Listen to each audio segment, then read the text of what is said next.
మామిడిపళ్ళ రుచులే కాదు, కపిల్ వారి 30 సంవత్సరాల నాణ్యత మరియు నమ్మకం. దెబ్బకు దెబ్బ తీయాల్సిందే, పాకిస్తాన్కు బుద్ధి చెప్పాల్సిందే. జమ్మూ కాశ్మీర్లో జరిగిన ఉగ్రదాడిపై దేశమంతా రగిలిపోతోంది.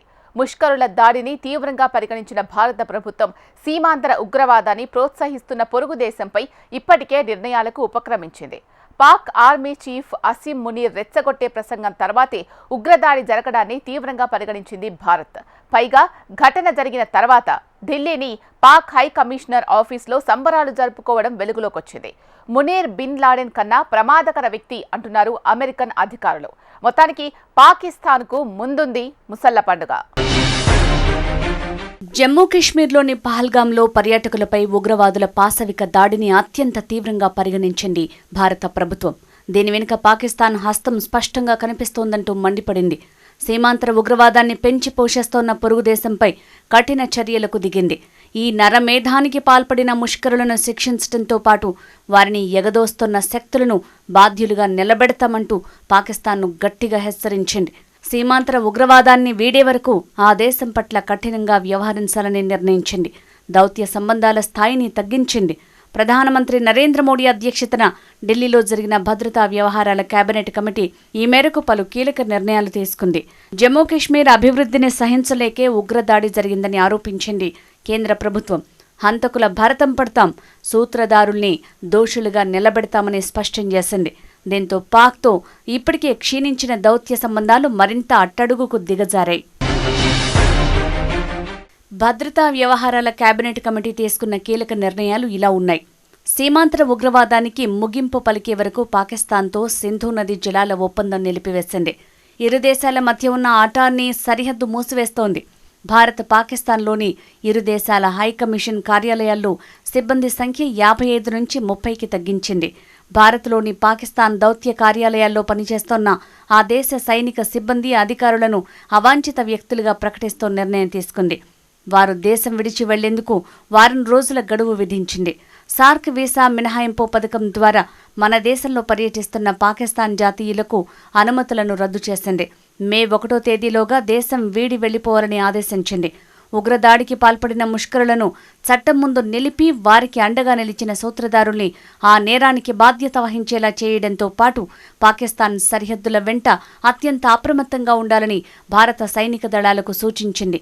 ఈ చర్యలతోనే సరిపెట్టకుండా ఉగ్ర ముష్కరులకు వారిని ప్రేరేపిస్తున్న పొరుగు దేశానికి ధీటుగా బదులిచ్చేందుకు కూడా కేంద్రం సమాయత్తమవుతోంది. పహల్గాం ఉగ్ర దాడిపై దేశవ్యాప్తంగా నిరసనలు వ్యక్తమవుతున్న వేళ ఢిల్లీలోని పాకిస్తాన్ అధికారులు మాత్రం పండుగ చేసుకున్నారు. ఢిల్లీలో పాక్ హైకమిషన్ ఆఫీసులో కేక్ కట్ చేసి ఎంజాయ్ చేశారు. ఇందుకు సంబంధించిన ఆధారం వెలుగులోకి వచ్చింది. పాక్ హైకమిషన్లోకి అక్కడ పనిచేసే వ్యక్తి కేక్ తీసుకువెళ్లాడు. బయట ఉన్న మీడియా ప్రతినిధులు కేక్ ఎందుకని ప్రశ్నించగా జవాబు చెప్పకుండా వారిని తప్పించుకుంటూ లోనికి వెళ్లిపోయాడు ఆ వ్యక్తి.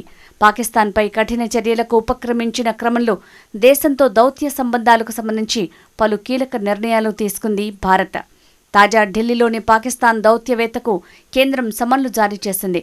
పాకిస్తాన్ దౌత్యవేత్త సాద్ అహ్మద్ వరైచ్కి అర్ధరాత్రి తర్వాత ఈ సమన్లు పంపింది. ఆయనను పిలిపించి పాక్ మిలిటరీ దౌత్యవేత్తలకు పర్సోనా నాన్ గ్రాటా అంటే అయిష్టమైన వ్యక్తులుగా పేర్కొనే అధికారిక నోటీస్ అందించింది. దీని ప్రకారం వారు వారం రోజుల్లోగా భారత్ను వీడాల్సి ఉంటుందని విదేశాంగ శాఖ వర్గాలు వెల్లడించాయి. వీరిలో పాక్ హైకమిషన్లో ఉన్న సైనిక, వాయు, నౌకాదళ సలహాదారులు ఉన్నారు. ఇప్పటికే భారత్లో ఉన్న పాక్ పౌరులు 48 గంటల్లో స్వదేశానికి వెళ్లిపోవాలని అల్టిమేటం జారీ అయింది. ఇదే సమయంలో భారత్ సైతం ఇస్లామాబాద్లో ఉన్న త్రివిధ దళాల సలహాదారుల్ని ఉపసంహరించుకుంటుందని వెల్లడించింది. జమ్మూ కాశ్మీర్లో విజయవంతంగా ఎన్నికల నిర్వహణ, ఆర్థిక అభివృద్ధి వైపు దూసుకువెళ్తున్న వేళ పాక్ ఈ దాడులకు పాల్పడినట్లు భారత్ ఆరోపించింది. పహల్గాం దాడిలో 25 మంది భారతీయులు, ఓ నేపాల్ జాతీయుడు మృతి చెందినట్లు విదేశాంగ శాఖ కార్యదర్శి విక్రమ్ మిశ్రీ ప్రకటించారు.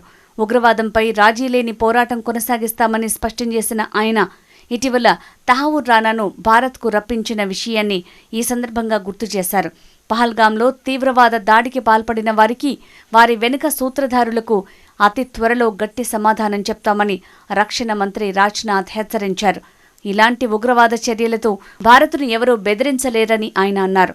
ఒక మతాన్ని లక్ష్యంగా చేసుకుంటూ ఉగ్రవాదులు పాల్పడిన దాడిలో నిన్న మన దేశ అమాయక పౌరులు ప్రాణాలు కోల్పోయారు. ఈ అమానుష చర్య మనందరినీ శోకంలో ముంచేసింది, తీరని వేదన మిగిల్చింది అని రక్షణ మంత్రి అన్నారు.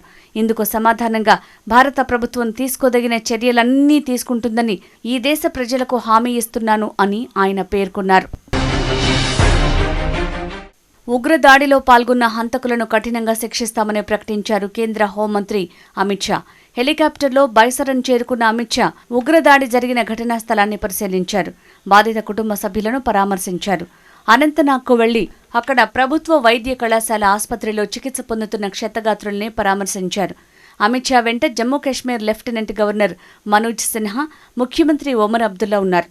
పహల్గాంలో పర్యాటకులపై దాడి చేశారని అనుమానిస్తోన్న 3 ఉగ్రవాదుల ఊహా చిత్రాలను భద్రతా సంస్థలు విడుదల చేశాయి. వీరిని ఆసిఫ్ ఫౌజీ, సులేమాన్ షా, అబూతాలాగా గుర్తించారు. మూసా, యూనిస్, ఆసిఫ్ అనే మారు పేర్లు వీరికి ఉన్నట్టు తెలిపారు. వీరిలో 2 పాకిస్తాన్ జాతీయులని భావిస్తున్నారు. ముష్కరులు ఆచూకీ తెలిపిన వారికి 20 లక్షల బహుమతి ఇస్తామని జమ్మూ కాశ్మీర్లోని అనంతనాగ్ పోలీసులు ప్రకటించారు. ఈ పిరికి పంద చర్యలో పాల్గొన్న ఉగ్రవాదుల్ని బంధించడానికి లేదా మట్టుబెట్టడానికి ఉపయోగపడే సమాచారం ఇచ్చేవారికి ఈ రివార్డు అందుతుందని తెలిపారు. ఆచూకీ చెప్పిన వారి వివరాలు గోప్యంగా ఉంచుతామని తెలిపారు. మరోవైపు ఉగ్రదాడికి ప్రతీకారం తీర్చుకోవడానికి భద్రతా దళాలు వేటను ముమ్మరం చేశాయి. బుధవారం భారత్లో ప్రవేశించేందుకు ప్రయత్నిస్తున్న ముష్కరుల్ని సైన్యం గుర్తించింది. ఎన్కౌంటర్ మొదలుపెట్టినట్లు వెల్లడించింది. ఉగ్రవాదులు సర్జీవన్ అనే ప్రదేశం నుంచి దేశంలోకి ప్రవేశిస్తుండగా ఇది మొదలైంది. 2 ముష్కరులను మట్టుబట్టినట్లు ఆర్మీ వెల్లడించింది. భారీగా మందుగుండు సామాగ్రి, ఆయుధాలను స్వాధీనం చేసుకున్నట్లు తెలిపింది. ఉగ్రదాడిలో ఆప్తులను కోల్పోయిన బాధిత కుటుంబాలకు జమ్మూ కాశ్మీర్ ప్రభుత్వం 10 లక్షల చొప్పున పరిహారం ప్రకటించింది. తీవ్రంగా గాయపడిన వారికి 2 లక్షల చొప్పున, స్వల్పంగా గాయపడిన వారికి ₹1,00,000 చొప్పున నగదు సహాయం చేయనున్నట్లు వెల్లడించింది. పాక్ ఆర్మీ చీఫ్ అసీం మునీర్ రెచ్చగొట్టే ప్రసంగం తర్వాతే ఈ దాడి జరగడంతో వేళ్లన్నీ ఆయన వైపే చూపిస్తున్నాయి. అసీం మునీర్ భారత్పై తీవ్రమైన ద్వేషంతో ఉంటాడన్న పేరుంది. ఆయన ప్రకటనలు ఉగ్రదాడికి పురిగొల్పేలానే ఉంటాయి. ఇటీవల ఆయన ఓవర్సీస్ పాకిస్తాన్ కన్వెన్షన్లో మాట్లాడుతూ మన ఉద్దేశం స్పష్టం. కశ్మీర్ గతంలోనూ మన జీవనాడిలా ఉండేది, భవిష్యత్తులోనూ ఉంటుంది. దానిని మనం ఎప్పటికీ మర్చిపోలేం. మన కశ్మీరీ సోదరుల పోరాటంలో వారిని ఒంటరిగా వదిలేయం అని వ్యాఖ్యానించారు. ఆ తర్వాత ఈ ఉగ్రదాడి చోటు చేసుకోవడం చర్చనీయాంశమైంది. జమ్మూ కాశ్మీర్ అంశాన్ని అంతర్జాతీయం చేయటానికి విదేశీ అతిథుల పర్యటనను ఉగ్రవాదులు వాడుకుంటున్నారనే అనుమానాలు బలంగా ఉన్నాయి. ప్రధాని మోడీ విదేశీ పర్యటనలో ఉండటం, అమెరికా అధ్యక్షుడు జేడీ వాన్స్ భారత్లో పర్యటిస్తున్న సమయంలో పహల్గాం దాడి చోటు చేసుకోవడం గమనార్హం. అదే సమయంలో పాక్ వాయుసేనకు చెందిన రవాణా, నిఘా వాహనాల్ని కరాచీ నుంచి లాహోర్, రావల్పిండి బేస్లకు తరలించడం అనుమానాల్ని బలపరుస్తోంది. 2019లో పుల్వామాలో సీఆర్పీఎఫ్ పహల్గాంలో జరిగిన ఉగ్ర దాడిపై పాకిస్తాన్ భిన్న వైఖరులను ప్రదర్శించింది. ఉగ్రవాదుల వైఖరులను ఖండించకుండానే తమకు దాడులతో సంబంధం లేదని ఒక మంత్రి అంటే, ప్రాణ నష్టంపై ఆందోళన చెందుతున్నామని మరో మంత్రి వ్యాఖ్యానించారు. మరోవైపు భారత్ స్పందనను బట్టి ప్రతిస్పందించేందుకు అత్యున్నత స్థాయి సైనిక అధికారుల సమావేశం నిర్వహించాలని నిర్ణయించామని ఒక మంత్రి తెలిపారు. ఉగ్రదాడి ఘటనతో తమకు ఎలాంటి సంబంధం లేదని పాక్ రక్షణ మంత్రి ఖవాజా ఆసిఫ్ పేర్కొన్నారు.